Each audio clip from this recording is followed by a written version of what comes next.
Hey, Cookies here. This is a quick start Mythic Plus guide for Mistweaver month.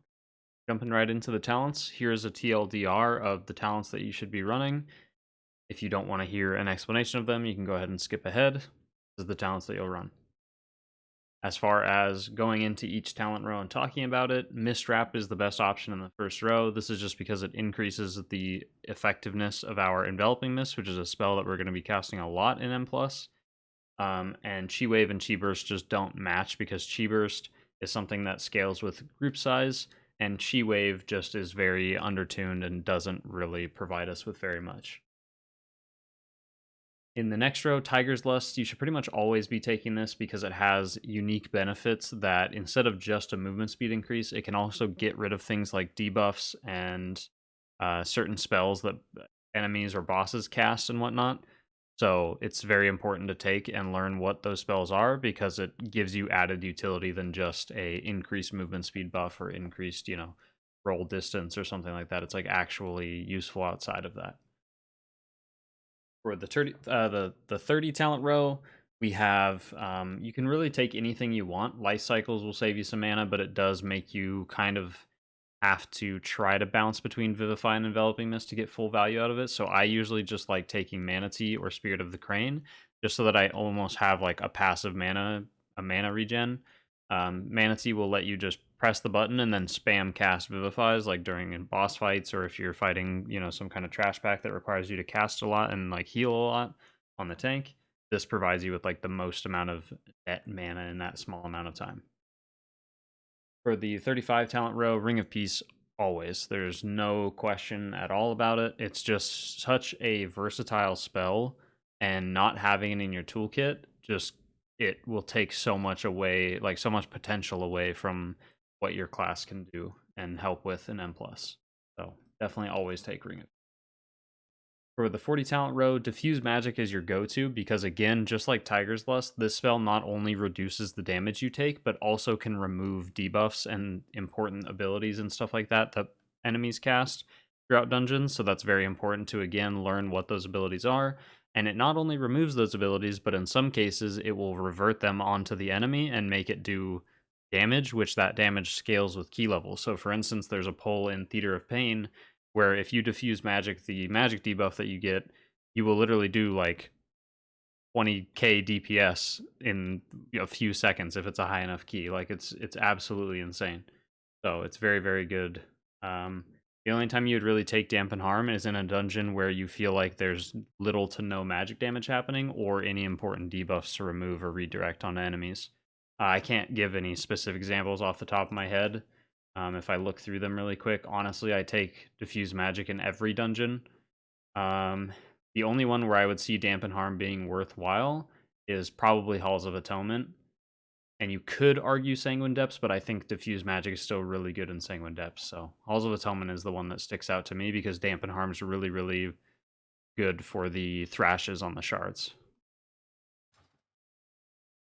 In the 45 talent row, Invoke Chi-Ji is going to be your go-to. It's just a very potent healing spell. So when you want to do lots of HPS, this button will do the trick for you. Much better than Yu'lon, which is the default that you have if you don't have this talent. And Refreshing Jadewind, you just don't have enough targets because normally you want like 6 players around you, or I think 5 extra players around you, which you can't even make that happen in M+ to begin with. And then Jade Serpent Statue can be good if you really feel like you need like small doses of tank healing, like more sustained tank healing throughout the entire dungeon. But again, we're in an expansion where it's all about kind of managing cooldowns, and Chi-Ji gives us a very potent cooldown to use. What we want as a healer, we want potent cooldowns so that we can do damage in between those. And then in the last talent row, Rising Mist is going to be your go-to choice. This just allows you to do more damage while also healing and having an effect on your HPS. Upwelling isn't going to be too useful because Essence Font isn't a potent heal in Mythic Plus. We only use it to give people the buff to increase the amount of mastery healing that they take. So you're not actually pressing Essence Font to heal people. You're pressing it to just apply a buff to them for a short duration. And then Focus Thunder, it's okay.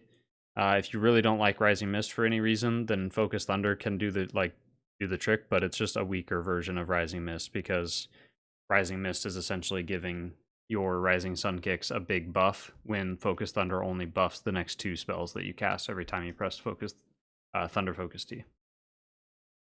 Cool, so that is the talents. We'll go over Covenants and Legendaries real quick. So the Covenant that you can play is any of them. They don't affect Mistweaver too much. So play whatever you like playing. But with double Legendary coming out, Venthyr is going to be probably the dominant Covenant to play. Just overall for like healing and damage output. And then just for raw damage output, I think Necrolord and Nightfey will be pretty close to Venthyr, if not slightly ahead. It really just depends until we actually see the numbers. But again, monk damage is so low that it really the amount of damage we're talking is very small. So like just pick the Covenant you like. If you want the one that has the most all-around benefits, it's going to be Venthyr, just because the button is a very good healing button and allows you to just like you just press it and forget it, and it will just keep the group topped up through anything, which is very nice. And the other Covenants don't really have a healing benefit like that at all associated with them. And then for your Legendary outside of your Covenant, you're going to want to always pretty much be running Ancient Teachings of the Monastery. Again, this just allows us to have a natural flow to being able to do damage and healing at the same time and not have to give up one or the other. If you don't like playing Ancient Teachings or you really just want to focus on healing, you can always run something like Tear of the Morning or Invoker's Delight, but Invoker's Delight and M+ is like super overkill in terms of allowing your Chi-Ji to be more potent, because it doesn't need to be any more potent than it already is when you just take the talent. Tear of the Morning will give you some nice healing benefits, but because we're not in a season where we're healing things like Prideful anymore, this Legendary hasn't seen play pretty much since Season 1 because of that, because there's nothing dangerous like Pride that exists in the game. So that is all for the Covenants and Legendaries. So just as a quick recap again, Ancient Teaching of the Monastery always, and then kind of play whatever Covenant you want. Venthyr is the best, but you do you. Alright, and then we're going to talk about stats real quick. So stats for Mistweaver Monk, just like every healer, I'm going to say this at the start. Equip item level and just use the brain power that you're thinking about stats on. Just use that to be a better player and to like play, focus on gameplay rather than min-maxing your stats, because learning how to be a really good Mistweaver is going to make much more of a difference than, having 20% crit instead of 10% crit. It's really not going to make that big of a difference changing your stats around. But with that being said, here's a quick rundown of what the stats do, and then you can kind of choose for yourself what to do with them. So crit is going to be a pretty average damage stat. It's not great, but it's not bad. And it's going to be a pretty high healing stat. It's going to help us do a lot of healing with a lot of our different spells. And then versatility is a really high damage stat, so it's very good for damage, and it's about average healing. There's a couple spells that scale really well with versatility as Mistweaver Monk, but it's not going to be anything insane. It does give us added survivability as well, so it's always a solid M+ stat. Mastery gives us no damage whatsoever, but it also is our highest healing stat. So if you feel like you need more healing, you take Mastery. If you don't feel like you need it, you should always try to avoid Mastery as much as possible. I'm kind of wearing random gear because the season just started, so I have almost 300 Mastery, but I would definitely plan to get rid of this as my gear evolves and time goes on in this patch. Haste just makes the class feel better. It's a great stat all around. It helps us cast more, and we're casting a lot because we're fist weaving and doing things and casting a lot of instant cast spells and melee and stuff, so haste is an amazing stat. You should have a lot of it, but you don't want to go too overboard to where then you have no crit or no versatility and you can't survive things or you can't heal things either. So I would say just get a nice mix of haste, crit, and versatility, and then just equip the highest item level pieces that you have that do not have mastery on them if you're trying to min-max for Mythic Plus. Cool, so that is all of our stats. That covers everything for the Quickstart Mistweaver Mythic Plus guide. Thank you so much for watching, and have a good one.